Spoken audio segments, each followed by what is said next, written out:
Digital ecosystem वह सूत्र है जिसके द्वारा आप कई आय स्रोत, वित्तीय स्वतंत्रता, वित्तीय स्थिरता प्राप्त कर सकते हैं और अपनी खुद की विशिष्ट पहचान, अनुयायी और ग्राहक आधार बना सकते हैं। आज लगभग हर सफल स्टार्टअप डिजिटल इकोसिस्टम का उपयोग कर रहा है और अपने संभावित ग्राहकों तक पहुंच रहा है। वास्तव में, आज कई पारंपरिक व्यवसाय अपना खुद का इकोसिस्टम बनाकर ग्राहकों को आकर्षित करने में सक्षम हैं। तो आइए इस शक्तिशाली हथियार पर विस्तार से चर्चा करते हैं और समझते हैं कि यह कैसे बनाया जाता है। डिजिटल इकोसिस्टम क्या है? डिजिटल इकोसिस्टम को विभिन्न परिभाषाओं द्वारा परिभाषित किया जाता है, जिन्हें समझना महत्वपूर्ण है। परिभाषा 1। डिजिटल इकोसिस्टम उन सभी डिजिटल रणनीतियों का एक संयोजन है जो ऑफलाइन व्यवसाय को ऑनलाइन जाने के लिए आवश्यक हैं। परिभाषा 2। किसी व्यवसाय को डिजिटल बनाने और उसके उत्पादों और सेवाओं को लाखों इच्छुक दर्शकों तक पहुंचाने के लिए उपयोग की जाने वाली रणनीतियों के संग्रह को डिजिटल इकोसिस्टम कहा जाता है। परिभाषा 3। स्वनियोजित व्यक्ति जैसे डॉक्टर, सीए, वकील, छोटे व्यवसाय के मालिक जैसे दुकानदार, निर्माता, वितरक, कामकाजी पेशेवर जैसे policy agent, real estate agent, वित्त सलाहकार आदि द्वारा अपनी ऑनलाइन उपस्थिति बनाने के लिए आवश्यक डिजिटल प्रक्रियाओं और तकनीकों के संग्रह को डिजिटल इकोसिस्टम कहा जाता है। डिजिटल इकोसिस्टम में आम तौर पर दो तरह के घटक या तकनीक शामिल होते हैं: फ्री, ऑर्गेनिक रणनीति और पेड, इनऑर्गेनिक रणनीति। फ्री रणनीति के तहत संभावित ग्राहकों को बिना कोई पैसा खर्च किए आपके व्यवसाय या वेबसाइट की ओर आकर्षित किया जाता है, जबकि पेड रणनीति के तहत आपको अपने लक्षित दर्शकों तक पहुंचने के लिए विज्ञापनों का सहारा लेना पड़ता है। डिजिटल इकोसिस्टम को विस्तार से समझने से पहले यह जानना भी जरूरी है कि इसकी जरूरत क्यों है। हमें डिजिटल इकोसिस्टम की जरूरत क्यों है? डिजिटल इकोसिस्टम को एक ऐसे उपकरण के रूप में समझा जा सकता है जो किसी व्यवसाय के लिए अपने ग्राहकों तक पहुंचने या ग्राहकों को उस व्यवसाय तक लाने के लिए जरूरी है। लेकिन अगर हम इस पर गहराई से विचार करें तो कुछ बेहतरीन बिंदु सामने आते हैं जो डिजिटल इकोसिस्टम निर्माण के महत्व को समझाते हैं। आज का युग डिजिटल युग है। जब से भारत में इंटरनेट आया है और डिजिटल इंडिया प्रोग्राम शुरू हुआ है, इंटरनेट बड़े शहरों से लेकर छोटे शहरों तक पहुंच गया है। इसका असर व्यवसायों पर भी देखा जा सकता है।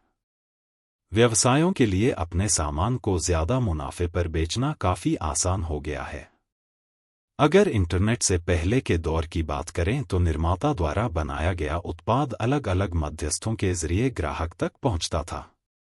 कुछ ऐसा पैटर्न या चक्र हुआ करता था और सभी मध्यस्थ बीच में कुछ मुनाफा मार्जिन रखते थे, जिससे ग्राहक तक पहुंचने तक उस उत्पाद की कीमत काफी बढ़ जाती थी।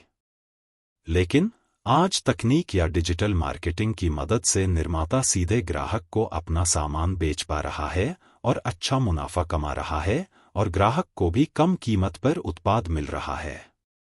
आज तकनीकी प्रगति हो रही है, विकास हो रहा है और ऐसे उत्पाद या सेवाएं विकसित की जा रही हैं जो लोगों के जीवन को आसान बना सकती हैं। लेकिन विकास का यह मतलब बिल्कुल नहीं है कि पुरानी चीजें खराब हो गई हैं या अब काम नहीं करेंगी। अगर ऐसा होता तो शायद उनका इस्तेमाल लंबे समय तक नहीं होता। आइए टाइपराइटर का उदाहरण लेते हैं। जब से कंप्यूटर आया है, टाइपराइटर का नाम ही गायब हो गया है। आज कोई इसकी परवाह नहीं करता क्योंकि कंप्यूटर बहुत सुविधाजनक है और कई तरह के काम करने में सक्षम है। डिजिटल इकोसिस्टम बनाकर अपने बिजनेस को ऑनलाइन ले जाना काफी सुविधाजनक है। आपको न तो किराए की जगह की जरूरत है और न ही बहुत बड़े निवेश की।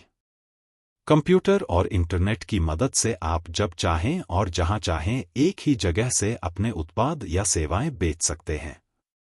उदाहरण के लिए, अगर आपका कोई उत्पाद बेचने का व्यवसाय है तो आप एक वेबसाइट बनाकर उस पर अपने उत्पादों को सूचीबद्ध कर सकते हैं। आपकी वेबसाइट 24x7x365 दिन आपके लिए काम करेगी और आपकी मौजूदगी के बिना भी आपके लिए रेवेन्यू जनरेट करती रहेगी। कोविड-19 महामारी ने आज हमें बहुत बड़ी सीख दी है। हम सभी जानते हैं कि महामारी के दौरान लोगों ने क्या-क्या झेला। दुकानें और व्यवसाय सब बर्बाद हो गए। कभी दुकान दिन में 1 घंटा खुलती तो कभी 2 घंटे।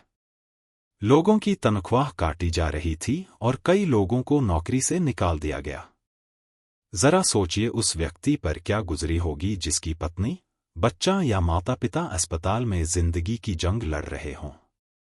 लोगों की नौकरी चली गई, दुकानें बंद हो गईं और जो पैसा था वो दवाइयों पर खर्च हो रहा था।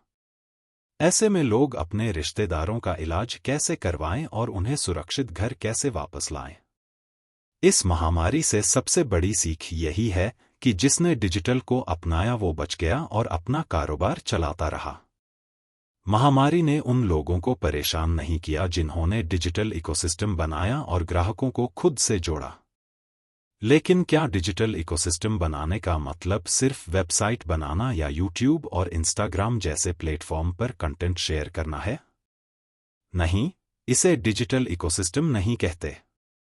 डिजिटल इकोसिस्टम वो सिस्टम है जिसमें आपके बिजनेस की प्रॉपर वेबसाइट हो, Instagram, Facebook, YouTube, Twitter, LinkedIn जैसे सोशल मीडिया प्लेटफॉर्म पर ऑप्टिमाइज्ड प्रोफाइल हो और आप इन सभी प्लेटफॉर्म पर एक्टिव हों। सक्रिय होने का मतलब है कि आप अपनी वेबसाइट पर उत्पादों को अपडेट कर रहे हैं, अपने उद्योग से संबंधित ब्लॉग लिख रहे हैं, अपने आगंतुकों के सवालों का जवाब दे रहे हैं, सोशल मीडिया प्लेटफॉर्म पर सामग्री बना रहे हैं और अपने अनुयायियों और ग्राहकों के साथ जुड़ रहे हैं। यह सब कैसे होता है और डिजिटल इकोसिस्टम कैसे काम करता है, यह समझने के लिए आगे पढ़ते रहें। डिजिटल इकोसिस्टम कैसे काम करता है? अपने व्यवसाय को सफलतापूर्वक स्थापित करने और इसे लाभदायक बनाने के लिए अक्सर कई तरह की योजनाएं बनाई जाती हैं और डिजिटल रणनीतियां बनाई जाती हैं। लेकिन इन डिजिटल रणनीतियों का क्रम और दृष्टिकोण बहुत मायने रखता है, जिसे समझने की जरूरत है। आपको पता होना चाहिए कि कौन सी रणनीति कब और कैसे इस्तेमाल करनी है। यह जानने से आपको बाधाओं का सामना नहीं करना पड़ता है और लक्ष्य तक पहुंचना आसान हो जाता है। डिजिटल इकोसिस्टम फॉर्मूला उन सभी क्रमों और दृष्टिकोणों के बारे में बताता है जिन्हें हम 5 चरणों में कवर कर सकते हैं। चरण 1, बिक्री के लिए उत्पाद या सेवा बनाएं। हर व्यवसाय का अंतिम लक्ष्य लाभ कमाना होता है। अब चाहे वह उत्पाद आधारित व्यवसाय हो, सेवा आधारित व्यवसाय हो, फ्रैंचाइजी मॉडल हो या कोई अन्य मॉडल हो, बिजनेस ओनर चाहता है कि हर महीने उसके पास कुछ बचत होती रहे जिसका इस्तेमाल वो अपनी सुविधा के हिसाब से कर सके और अपना घर चला सके। क्या आप बता सकते हैं कि इसके लिए सबसे जरूरी क्या है? बिक्री। जी हां, इसके लिए सबसे जरूरी चीज है बिक्री रूपांतरण। जितना ज्यादा बिक्री रूपांतरण होगा, उतनी ही मुनाफे की संभावना होगी और अच्छा पैसा कमाया जा सकेगा। बिक्री रूपांतरण करने के लिए आपको growth hacking, brand build, influence build और नए लीड जनरेट करने की जरूरत होगी। आपको अपने उत्पाद और सेवाएं बनानी होंगी जिन्हें आप बेचेंगे और रेवेन्यू जनरेट करेंगे। और आखिरकार, उन उत्पादों और सेवाओं को सूचीबद्ध करने के लिए आपको एक प्लेटफॉर्म की जरूरत होगी जहां लोग आपके उत्पादों और सेवाओं को देख सकें। इसके लिए आपको एक वेबसाइट की जरूरत होगी।